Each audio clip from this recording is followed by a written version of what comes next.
eu quero fazer alguns registros na tarde de hoje. O primeiro deles é dizer da minha satisfação, alegria de ter participado nesse final de semana da 43ª Expo Sul, na cidade de Rondonópolis. Aliás, a minha cidade, a cidade do senador Wellington Fagundes, também a cidade do senador Medeiros. Somos os 3 senadores da mesma cidade, Rondonópolis, que é ao sul do estado de Mato Grosso. Uma exposição bastante grande, tradicional, que ajudou muito a economia do estado de Mato Grosso quando lá se apresentam as novas tecnologias, novas técnicas, os equipamentos, enfim, tudo aquilo que é direcionado à agricultura brasileira e mato-grossense. Também a inovação esse ano é uma nova feira de discussão dentro da Expo Sul, a Agropec, que tem como fim último de fazer uma série de discussões e palestras com pessoas de fora e com técnicos ligados ao campo, para que novas tecnologias também possam ser discutidas nesse evento que lá se realiza. Então, eu quero cumprimentar a todos que lá participaram, os expositores, os organizadores, através do nome do Chico da Pauliceia, que é um tradicional pecuarista da região de Rondonópolis e que eu tive a oportunidade, ainda quando lá também militei nesse mesmo sindicato, nessa mesma exposição, trabalhar com seu pai, Luiz Antônio de Castro, já falecido, e que é uma exposição tradicional, como disse, uma das mais importantes de Mato Grosso e também do Centro-Oeste brasileiro. Então, fica o registro aqui da participação dessa feira e cumprimentando a todos que lá trabalham para que isso possa acontecer. E quero fazer, presidente, ainda que tardiamente, um registro sobre o Dia do Agricultor, que foi comemorado no dia 28 de julho desse ano. E o Dia do Agricultor, então, foi instituído pelo Decreto-Lei número 48.630, de 1960, assinado pelo presidente Juscelino Kubitschek, com o objetivo de celebrar o centenário da criação do Ministério da Agricultura naquela época.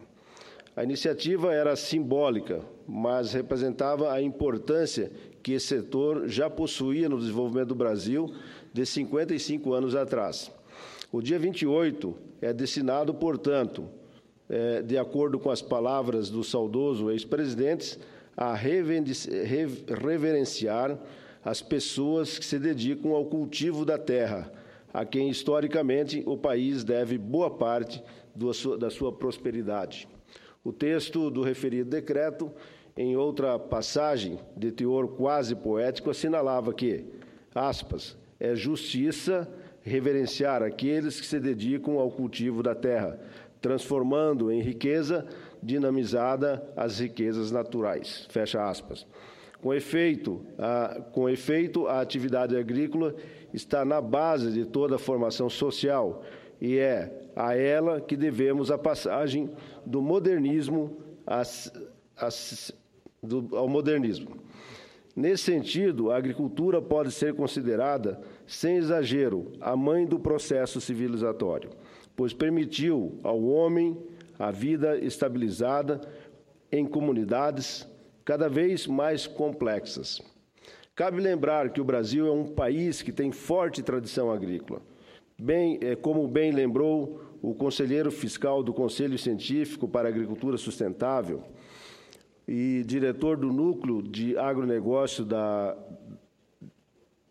ESPM, José Luiz Tejon Megido, em seu artigo publicado no G1, aspas, vale uma homenagem para essa categoria que, com crise ou sem crise, não para nunca. A natureza não deixa. Os agricultores não podem fazer greve, pois os ciclos das lavouras e das criações dos animais não permitem. Fecha aspas. Ele também lembra um importante detalhe, que os agricultores trabalham sem saber quanto irão ganhar. Não são eles que colocam os preços nas mercadorias. dependem das bolsas, do consumo, das incertezas de São Pedro e das pragas e também das doenças. E como poderia deixar de citar, acrescentando aí a realidade econômica que vive o nosso país, que impacta diretamente a atividade dos trabalhadores envolvidos nessa atividade. Ao longo da maior parte da nossa história, foi a agricultura que suportou a economia nacional e permitiu o desenvolvimento e a consolidação de outros setores econômicos, como a indústria e os serviços. Atualmente, os agricultores que estão na base de cadeias produtivas que correspondem por cerca de 25% do PIB brasileiro. Em época de crise, 1/4 da nossa economia concentra-se alicerçado, felizmente, em um setor extremamente dinâmico, capaz de competir de igual para igual nos mercados internacionais. Não é de hoje que a economia brasileira se equilibra graças à pujança do agronegócio brasileiro. Sem querer me estender nos números, senhor presidente, no primeiro trimestre deste ano, a produção agrícola cresceu 4,7%. É de se destacar que são os itens da agropecuária que lideram a nossa pauta de exportação. No primeiro semestre de 2015, as exportações atingiram a cifra de 94,3 bilhões de dólares. 7 de 10 produtos mais vendidos pelo Brasil provém do setor primário da economia, e com uma participação de 45,9% e uma arrecadação de 43,3 bilhões de dólares. O complexo soja, que é de grãos, farelo e óleo, é o produto mais importante dessa cesta, desbancando o minério de ferro e contribuindo com quase 16 bilhões de dólares, apesar de uma queda nos últimos tempos de 30% do seu preço, comparando igual período de 2014. No início de 2010,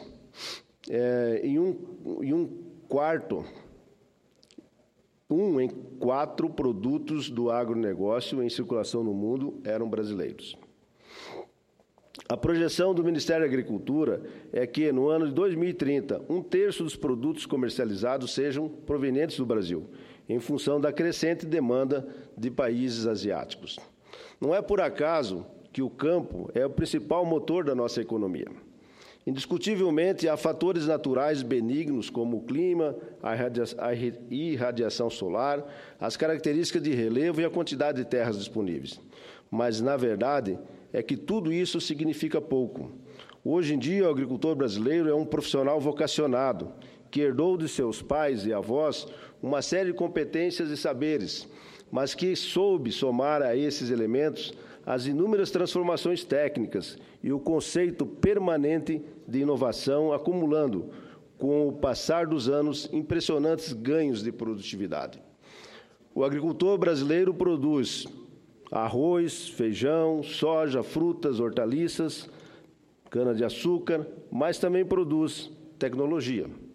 O agricultor brasileiro é detentor de técnicas modernas das ciências agrárias, mas é ainda um especialista em gestão, um administrador competente e, acima de tudo, um empreendedor que conhece o seu ramo de atividade, singularizando por inúmeras variáveis que a maioria das pessoas sequer imagina que existam no campo. Os agricultores brasileiros tiveram e ainda têm um papel de extrema relevância em nosso país continental e tão desigual. Seu impacto empreendedor o levou a migrar para outras regiões, expandindo não apenas a fronteira agrícola, mas contribuindo com a colonização e prosperidade de novas regiões, novas cidades, integrando o país e minorando as diferenças interregionais. Muitos de nós, aqui presentes, senadores e senadoras da República, possuímos em nossas famílias, com muita honra, representantes desses desbravadores visionários. A atividade agrícola é reconhecidamente um risco. A previsibilidade, fator fundamental de qualquer negócio, é escassa no mundo rural. além das óbvias incertezas relacionadas ao clima. É difícil, se não impossível, prever os impulsos de demanda ou, no caso das exportações, lidar com protecionismos ocultos sob aparências de medidas fitossanitárias. O trabalhador do campo precisa, por isso, contar permanentemente com a atenção das instâncias governamentais e da sociedade brasileira. Sabemos competir, sabemos inovar, mas necessitamos de crédito para custeio, investimentos e também a comercialização. Necessitamos, igualmente, senhores senadores, de investimentos na infraestrutura, de energia e nos custos justos e, enfim, mas não por último, de uma burocracia mais ágil, mais rápida. Os agricultores brasileiros são determinados e têm competência técnica, e graças a eles, seu trabalho incessante, as famílias têm o que consumir. Graças a eles, o país haverá de atravessar a presente crise sem grandes sobressaltos.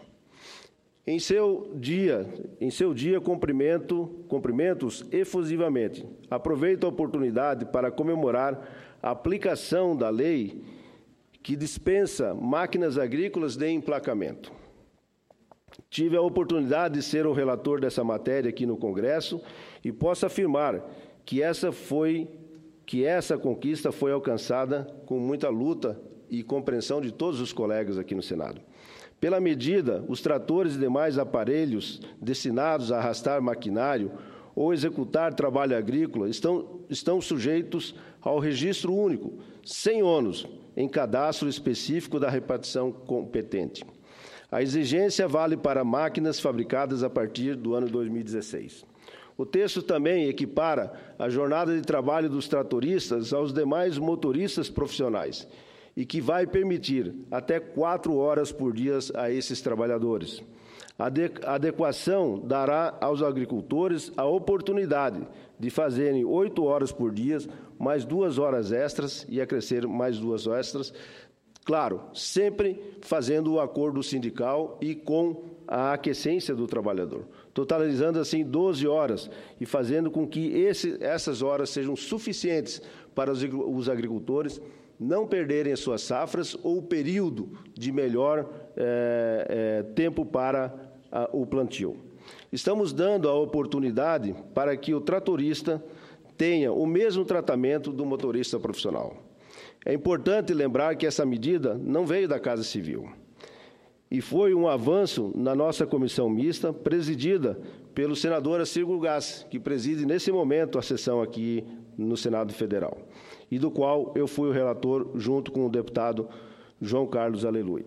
Então, eu quero mais uma vez agradecer a todos os presentes, todos os senadores e senadoras que contribuíram para que isso se tornasse uma realidade e que fará com que as demandas judiciais no campo sejam reduzidas muito fortemente, porque esse era o maior problema que o agricultor sofria ou sofre ainda quando do tempo que ele tem disponível para plantar, colher e cuidar das suas atividades. Então, presidente, eu quero agradecer a todos e cumprimentar mais uma vez todos os agricultores do Brasil pelo dia que passou no dia 28 de julho deste ano e com eles comemorar o grande negócio que é a agricultura brasileira. Muito obrigado, presidente.